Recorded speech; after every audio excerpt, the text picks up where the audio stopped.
everyone, welcome back to the channel. I'm Andre, and if you've been following gaming news lately, you already know November 2025 is about to be absolutely wild. We're talking about major franchise releases, surprise drops, and games that can genuinely shift the landscape for the rest of the year.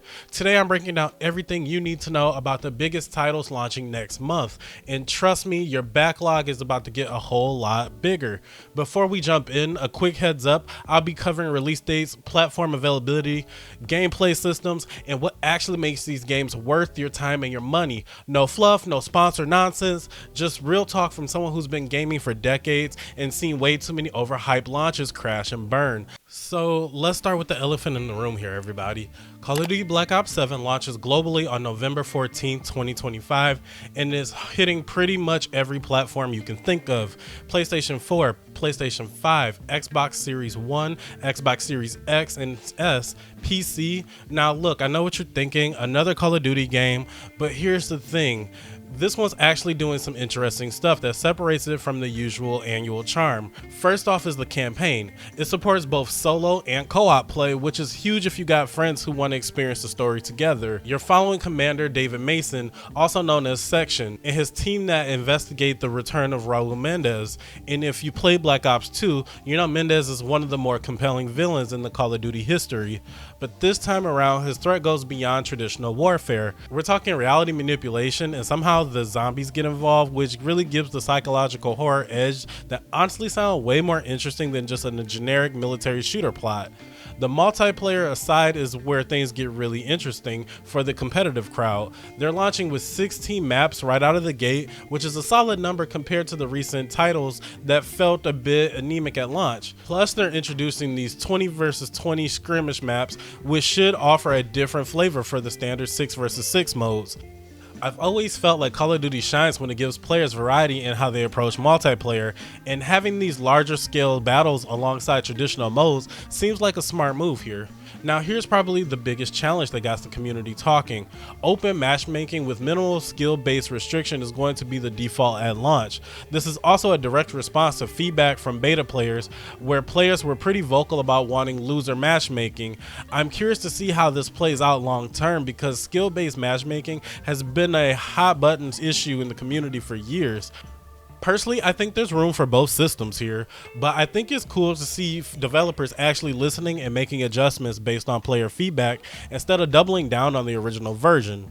Zombie mode is making a return as well, and from what I've seen, it's not just a copy and paste job here. They're adding new survival maps, introducing wonder vehicles for traversal, which could fundamentally change how you navigate and survive in those maps. And speaking of integration, here's something that actually got me excited.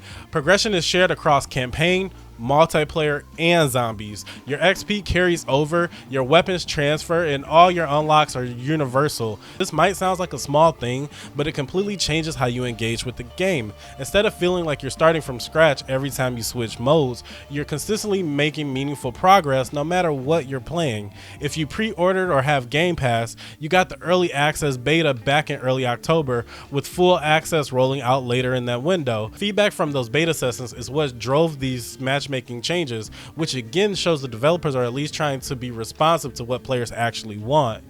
Look, I'll be real with you, Call of Duty games will always be a gamble. The marketing is always massive, the hype is always huge, and sometimes the final product doesn't quite live up to the expectations. But Black Ops 7 seems to be generally taking some risks with narrative direction and listening to feedback on multiplayer system. The shared progression alone makes it more appealing to someone like me who doesn't want to commit to exclusively to one mode. This is definitely one to keep on your radar if you're into shooters at all. Global unrest on an unprecedented scale. Menendez is a terrorist. We're bringing peace and security to the world. Hyrule Warriors, Age of Imprisonment. Alright, now let's shift gears completely from modern warfare to ancient fantasy. Hyrule Warriors, Age of Imprisonment drops on November 6, 2025, exclusively for the Nintendo Switch. This is the latest entry in the Warrior crossover series developed by Koei Tecmo in collaboration with Nintendo. And if you're not familiar with the Warriors formula, think massive battlefield combat where you're cutting through hundreds of enemies, unleashing ridiculous combos, and feeling like an absolute powerhouse. But what makes this entry special is that it's diving into the Imprisoning War, which is a pivotal moment in the Zelda lore that has been referenced but never actually shown in the full detail until now. If you played Tears of the Kingdom, you got some hints and fragments about this conflict, but Age of Imprisonment is finally giving us a complete picture. The story centered around Princess Zelda being pulled back into time in an era where Hyrule was still being founded. She fights along King Rauru and Queen Sonia in the various stages to stop Gandalf's invasion before it becoming the legend we all know. And honestly, as someone who's been playing Zelda games since the NES original title, getting to explore this piece of history that's been shrouded in mystery for so long is genuinely exciting. It's not just another retelling of the same Zelda formula, it's filling in the gaps and expanding in the mythology in meaningful ways. Gameplay wise, you're getting all the hallmarks of the Warrior series: massive hordes of enemies, explosive combat with over-the-top combos, and strategic elements where you're managing multiple objectives across battlefields. But they're actually weaving in mechanics specific to Zelda lore. We're talking elemental zonai devices, time manipulation interaction, and abilities tied to the different stages and champions you're fighting alongside. It's the blend of warrior action with Zelda world building that makes these crossovers work when they're done right. One feature that I'm particularly excited about is the split screen local co-op option. You can play with someone on the same system, which feels increasingly rare these days when so many games push you toward online only multiplayer. But they're also offering this game share functionality where two people can play together on separate systems, even if only one person owns the game. That's a really smart move, especially for a Nintendo title where audience screws towards people who play games together in person. What elevates this beyond just being another spin-off is that it's canon to Zelda lore. This isn't just another alternate universe or a non-canonized story. This is the actual Imprisoning War that shaped Hyrule's history. For lore enthusiasts like myself, who spent hours reading through Hyrulean timelines and debating community, having this piece of puzzle finally visualized and playable is so huge. Now, full transparency, Warrior games aren't for everybody. The gameplay loop is very repetitive by nature, and if you're someone who needs constant variety and innovation in your combat system, you might find it grinds after a couple hours. But if you love Zelda, if you are invested in the story and the mythology, and if you enjoy action games where you feel like an unstoppable force of nature, this is probably going to be your game of the month. The fact that it's a Switch 2 exclusive might be frustrating for some people, but it also means the developers can really push the hardware and deliver something that looks and plays better than what the original Switch can handle. Terrible evil arose. A war was fought to vanquish this evil, one which future generations... Those two titles are the obvious headliners, but November isn't just a 2-game month by any stretch at all. There's a bunch of other releases in different genres and platforms that deserves attention as well, so let me through what else is dropping and why you might want to care. First up is Anno 117 Pax Romana. If you're into grand strategy and city building games, this one is one to watch. The Anno series have always been about massive scope, building empires, managing complex economies, navigating politics and diplomacy, while also dealing with the threat of war. Pax Romana is also taking that formula and applying it to a reimagined Roman timeline with the modern design sensibilities. From what we've seen in previews, this isn't a reskin of previous Anno games with the Roman coat of paint. They're rethinking systems, adding new layers of political intrigue, and building something that feels historically inspired and fresh. Strategy games like this live and die based on the depth and replayability, and if they nail these elements, this could be the game that dominates your November. They need homes. Build neighborhoods that suit your city's vision. Markets drive income and population growth, while taverns keep spirits high. And then there's Goodnight Universe, which is harder to categorize, but is absolutely worth mentioning here. It's this indie narrative-driven hybrid that's getting a lot of buzz for its emotional storytelling and distinctive visual style. Indies like this don't always get the attention they deserve, and when they're launching alongside massive franchises, but sometimes they end up being the most memorable experience of the year. I'm always drawn to games that prioritize story and atmosphere over pure spectacle, and Goodnight Universe seems to be leaning heavily into to those strengths. My healthy, normal baby boy. Let's just agree that you're anything but normal. Demonschool is another one that caught my eye. It's got this dark, stylized aesthetic with what looks like genuinely deep combat systems. This multi-platform release should help it reach a larger audience, and the early footage suggests they're going for something atmospheric and haunting rather than generic horror.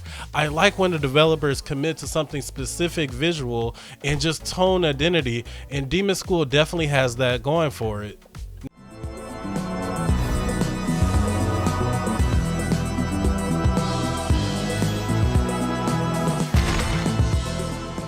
Now, if you're a fan of tabletop gaming, Demeo Cross Dungeons & Dragons Battlemarked is probably already on your wish list. This is a collaboration is bringing Dungeons & Dragons brand new into a tactical digital space, and it's designed to appeal both people who love physical tabletop gaming and those who prefer digital experiences. The Demeo framework has proven it can handle tactical dungeon crawling really well, and adding official D&D licensing and giving content that should give it the extra legitimacy and depth that fans are looking for.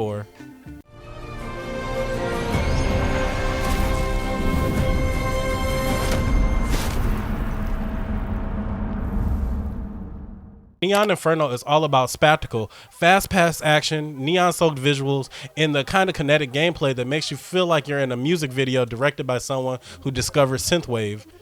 These kind of games can be hit or miss depending on how much substance is backing up the style, but when they nail it, they're incredibly fun for short bursts. It's cross-platform too, which means you can grab it whenever you prefer to play.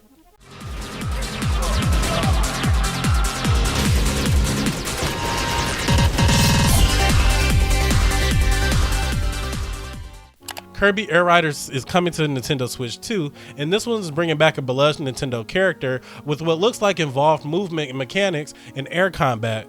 Kirby games have this interesting duality where they're accessible enough for younger players and casual fans, but they often hide surprising depth and challenging for people who want to dig deeper. Air Riders seems to be doubling down on the movement and aerial combat side of things, which can make it feel distinct from other recent Kirby games. Plus, it's Nintendo, so you know the level of design and polish are going to be there. Your figure players will level up as they compete, and their machine's proficiency level will also increase. Possessor or Possessors, depending on its source, is one of those weird, stylish games that's hard to describe but generates a ton of buzz in certain circles. It's leaning into the atmospheric and psychological gameplay with a unique visual identity. These are the kind of games that don't always sell millions of copies, but they stick with you long after you finish them. I'm always interested in games that take risks with a ton of presentation, and this definitely seems to be doing that.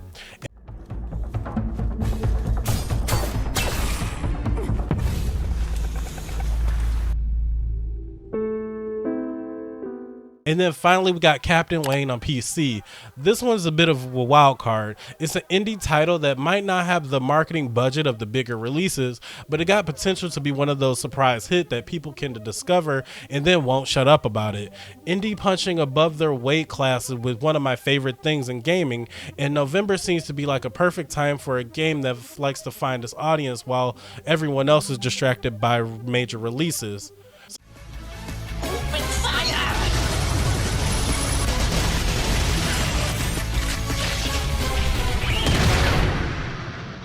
So there you have it, your complete guide to November 2025's biggest game releases. Black Ops 7 and Hyrule Warriors are obviously the juggernauts here leading the charge, but the supporting lineup is strong enough that pretty much every type of gamer is going to have something worth getting excited about. Here's the thing, November is always packed, and honestly that's both good and bad. It's good because we're getting all these amazing games to play, but it's bad because most of us don't have the unlimited time or the money, and choosing what's prioritized can feel impossible. My advice? Figure out what genre you're craving most right now and just start there. If you want competitive multiplayer and co-op campaigns, Black Ops 7 is your pick. If you're into deep Zelda lore and love action games, Hyrule Warriors is calling your name. If you want something more strategic and methodical, Anno 117 is awaiting. And if you're in the mood for something weird and narrative focused, check out the other ending offerings. Over the next few weeks, I'm going to deep dive on several of these titles, gameplay breakdown, story analysis, performance status reports, and honest assessments whether they're worth your hard-earned money. You know the usual. So if you're already subscribed, hit that button so now you don't miss any of it. And I'm also streaming a bunch of these games on Twitch as they launch. So come hang out, ask some questions, and let's experience some games in real time. You can find my Twitch channel in my description below. It's the same as my username. But thank you for watching, and I'll catch you in the next one. Now, if you excuse me, I gotta go clear some space on my hard drive because November is about to destroy my free time in the best possible way. But until next time, stay safe, stay smart, and stay alpha.